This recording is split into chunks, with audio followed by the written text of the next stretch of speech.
would have been a playoff foul. Yeah, Paulie. I'm watching the play now. It's chaos because when Rambis gets hit, he gets hit by Gerald Henderson first, and then McHale's coming from the back and hooks him around the neck, but the ref is being blinded. He can't see it. I don't see a foul call. Wow. I'm reading an article here. It says, in 1984, however, it may be hard to believe, but only McHale received a foul for his actions. Oh, okay. Yeah. That was playoff basketball back then, Jeff, right? That was a regular foul. Yeah, there wasn't. I don't know when the flagrant foul came in to being, but my first one that I remember is when I was an assistant with the Knicks and John Starks clothesline Scottie Pippen in a similar manner. And I think that was a flagrant foul, but you were not getting thrown out for that back then. That was like bad boy slap on the wrist, put the ball back in play. Both teams are playing the we get no respect card. Which one has a better argument in this series? Neither. One's a top seed in the West and was in first place since December, and the other team beat the two best records in basketball on the way to the finals. So I think both have gotten the appropriate amount of credit for what they've been able to accomplish, which is immense. They've done great things, and I think no one respects us. It may play well in their own individual locker rooms, but I don't think it's true. Is this a pivotal Game 3 tomorrow night? I think they always are. I think, the split by Miami, what a great fourth quarter they played. And the 2 days off lets both teams gather and re-energize and recharge. And I think Denver has played really good basketball for 6 of the 8 quarters. I thought they had a bad first, or really they had 2 bad fourth quarters. I mean, really bad fourth quarters in both games, and their start in Game 2 was probably very unacceptable to Michael Malone. I know you have to know your team as a coach, but Michael Malone calling out his team for a lackluster performance, especially on defense, that's not Eric Spoelstra's playbook, but it is Michael Malone. Are you surprised at all with that tact, that approach by him? I've always wondered what we want out of coaches. When you ask them a question, do you want an honest response, or do you want him saying we tried hard? Because if you go back and you watch the game, there were too many possessions that were either lacked intelligent process or didn't give enough effort to get the job done. So I'm not sure exactly what we want him to say there. Fouling 2 3-point shooters, love that. We got to keep doing that. I don't know what we want from these coaches. He could talk in more cliches. He could talk more, around the issues. But I think Denver and their players are used to his directness. And I think if you have the right best players, the right best players want to be talked to in a straightforward manner. Well, if he was going to be honest and then he actually called out Michael Porter Jr., then I would have said that's a coach who's being honest, because Michael Porter played horribly in that game. You're kind of lumping everybody in that we didn't play. It's like we played 100%, 70% of the time, and that's why we lost this game. And then you have Eric Spoelstra, where Ramona Shelburne is saying, hey, I'm simplifying this, but are you trying to make Joker more of a scorer than a passer? And he basically said it's an untrained eye. Reggie Miller said the same thing what Ramona said. You want to keep him from passing the ball, getting everybody involved in that. Was that a crazy question by Ramona to Eric Spoelstra? No. And I think if you watch the game, it would tell you that they gave less help. Now, that doesn't mean they want him to score, but I think when you watch what their priorities are, when you're playing against a great player, and I don't care who the great player is, you can't take away everything, but you need to take away something. And it usually starts with taking away easy baskets created either for yourself or others, and the free throws. And I think he had a couple of great passes to Gordon on cuts that led directly to easy baskets. But other than that, because they made him play a lot of one-on-one, he had to score up and through really sound defense. And so I know what Eric is saying, like you don't have it in your power to just say, we're going to make him a scorer. But I think Ramona's question was spot on in that they did take away one of his great strengths. Yeah, if those players hit 5 of those shots, then he's got a triple-double, or at least close to it, and then we're not even talking about this. But they made those shots tougher on the rest of the Nuggets. Therefore, he didn't get those assists that he normally gets. We're talking to Jeff Van Gundy. He'll be on the call with Mike Breen, Mark Jackson, Game 3 of the Finals. That's tomorrow night at 8:30 Eastern, tip-off on ABC. What is going on with Kyrie Irving in Dallas? In what way? Well, the story came out that he was recruiting LeBron to come to Dallas, if you believe that. So he doesn't even have a contract with the Mavs, I don't believe. But do you believe that he was trying to recruit LeBron to the Mavs this past year? I couldn't imagine that, because the fit between Doncic, Irving, and James doesn't seem to be like a complementary, seamless type of fit. So, and I can't imagine LeBron James leaving the Lakers by trade. I mean, they just went to the Western Conference Finals. He has a son who's going to play at USC. He has another one who's going to be, I think, a junior in high school, who's a very fine player. So I can't imagine James uprooting his family at this point. Doesn't make sense to me. No, I didn't know if it was a leverage play on Kyrie's part or LeBron's part to maybe get Kyrie to go to the Lakers. Could you see that? Well, I could see it like the Lakers wanting Kyrie Irving. I mean, he's obviously an extremely talented player. Now, how they would create the cap room to be able to sign him to the value that he'll command, that's problematic, obviously. But I could absolutely. I mean, they've won a championship together. And I think one thing Irving doesn't get credit for, even in that short stint with Dallas, is that he's able to fit in with other really good players. He fit in with LeBron James in Cleveland. With Doncic, he played off the ball more, still produced at a high level. So I think he's one of those guys who has so much skill that he can play in many different ways and always fit in with the really special players. No halftime, no free throws? You've been throwing these out when you get bored? Is that what's going on, Jeff? Well, somebody said to me, I don't agree with you, right? And I said, sometimes I don't even agree with myself after much consideration. But can we start smaller? Let's start smaller. Okay. Let's go to the international rule on when the ball hits the rim, the ball is live.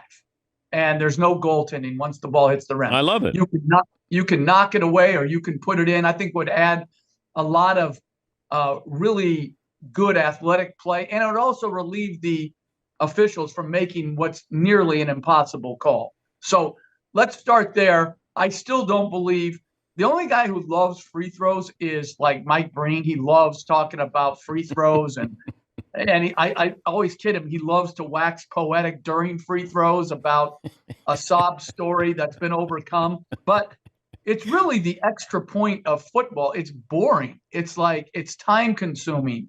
And so I would like to, take that out of the game until the last 4 minutes where pressure free throws.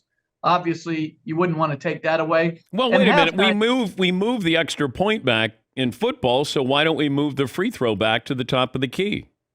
Fine. Now we're talking. Okay. Now we're talking. Okay. Let's do that. All right. Let's do that. Or let's even get a new line in between the free throw line and the top of the key. Or even, hey, let's go for something like USFL-ish. If you want to shoot a three, you could get an extra half point. I don't know. Let's spice it up. The free throw game is boring. Okay, and you can't get dap at the free throw line. We have to do away with slapping hands if you make the free throw or miss the free throw. That's a waste of time. Agreed. And if you miss the free throw, there should be some point of shame and humiliation. So okay, all right. So we're workshopping this. I'm fine with take away offensive goaltending. Free throws, let's move them back. No dap at free throw line, and you want to do away with halftime. And can I add one else? Sure. Because I've been on this flopping thing for years. It got better for a while. It's regressed because they've eliminated the punishment. They used to, when they made a hard stand on it, they fined players $5,000 and they put them on a list, right? And for whatever reason, they've gone away from that.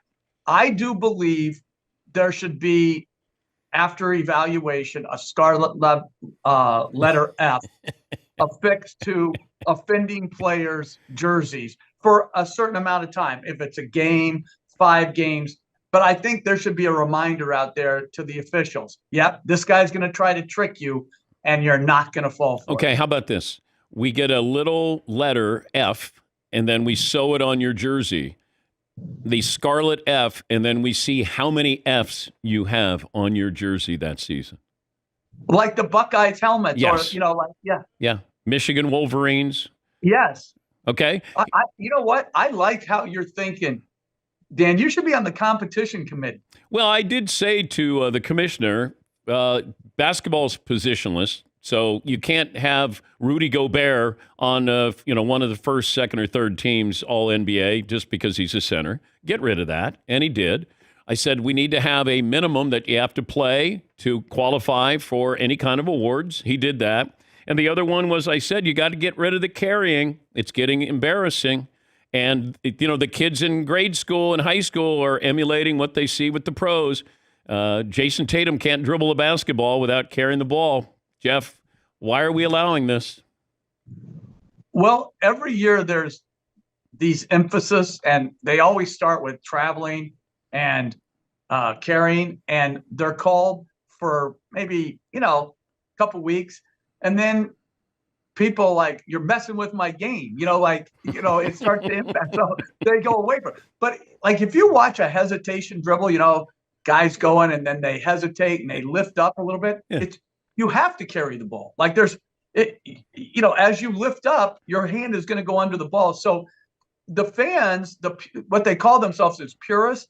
If they really wanted to see travels called, you could basically call it travel on every possession. Is that what we want? Same with carrying. I think it sounds good in theory, but actually implementing it would take away and has taken away. And yet the defense is already at such a huge disadvantage. I know that we keep making it harder and harder on the defense. Very little contacts allowed. And if you let people travel and carry the ball, then they are, quote, unguardable. Well, you go back to Allen Iverson. Did Iverson create the carry? No, but he was a great proponent of it. Like, he was good at it. Who's the forefather of the carry? That's a good question. Like Vlade is to flopping. Like, I would say, who was the first guy with the spin dribble where they would just basically cup it and bring it over? Earl Monroe. Then let's give Earl some credit. He's for that, and he started a great high school in New York City where underserved children are being taken care of. So I want to give Earl credit for both things. Yeah, but I don't think you want credit for bringing the carry into the game. Well, again, it's such a fine line, and I think this is where you don't want it to be called by the letter of the law, like travels, right? So you mentioned Reggie Miller. If he was coming off a pin down to his left, he would catch it on his right pivot foot looking shot. But then if he didn't have shot and he came to a stop, he would go to his left. He would just switch his pivot foot because he felt more comfortable on his left. A lot of people do that. That's like league wide. Do we want that called? I think as a league, we have to decide, do we want that called or don't we? Because when you say we want travels enforced, I really don't think we know the total impact it would have on the flow and rhythm of the game. Okay, are there more travels in an NBA game or holding calls in an NFL game? There's more holding calls. Okay. Yeah, and there's a hold probably on every play, right? In the NFL, I would suspect. I would think. Yeah, it's like the illegal defense or the defensive three. Like, that's called like below once a game. And if you watch it, like you mentioned Rudy Gobert before, he's going to stay in there until they call it. And so, yeah, I just think it depends on what we want. All right. What are you going to do the rest of the day? Well, we have to go over and do interviews where Mike asks probing questions of players, tries to bring them into tears. And that sounded snarky, Jeff. No, not at all. That sounded He's trying to make them reflect on sad things, and so it brings a tear to my eye. Yeah, I'll bet it does. I'll bet it does. Yeah. And then, last week we played pickleball. But we sustained an injury. Mike Green popped the calf, so we're down a man. So, when you get to this age, like maybe what's called lunch or early dinner, and then we're gonna call it on it, So I don't get pickleball. I played it once. I don't get it. What I don't really get about pickleball? Watching it on TV. I tried to watch it on TV, and I'm like, those little dink shots back. I'm like, all right, you're losing me now. I don't get that. It was sort of fun to play, but not as much action as tennis. And I think it's great that people who are not watching on TV on Peacock, that Jeff has double beds here, so a bed for him and a bed for his brother, and or Mike Green. Yeah. I don't know. I don't know the cost measures there at the mothership anymore. I thought we were going to get through a whole interview without the mothership, and I am so glad we didn't. But yeah, I might invite Stan down for a sleepover. I expected a king. I got two twins. So hey, Stan, make the trip down. When's the last time you had a sleepover with your brother? Oh, gee, I mean, when I was making no money, I went down and had to recruit when he was in New York. So I probably didn't pay him for some crappy place he had in Yonkers, maybe. That would probably be the last time. Yeah. Play nice tomorrow night with Breen, okay? Yeah. Well, we're going to try. Okay. Mike is he's coming off back-to-back Emmy Award wins. So he's becoming a little bit less, what did that call it? Collaborative. He's in the Basketball Hall of Fame, Jeff. I know. Are you? Yeah. No, I'm not going to be there anytime soon. You've contributed to the game. You're a contributor to the game. You're 17th NBA Finals. Come on, if Breen can get in. Well, I think when you pose as a serious thing to eliminate halftime, you lose a lot of credibility. Thank you, Jeff. You got it. Take care, Dan. That's Jeff Van Gundy of the Mothership.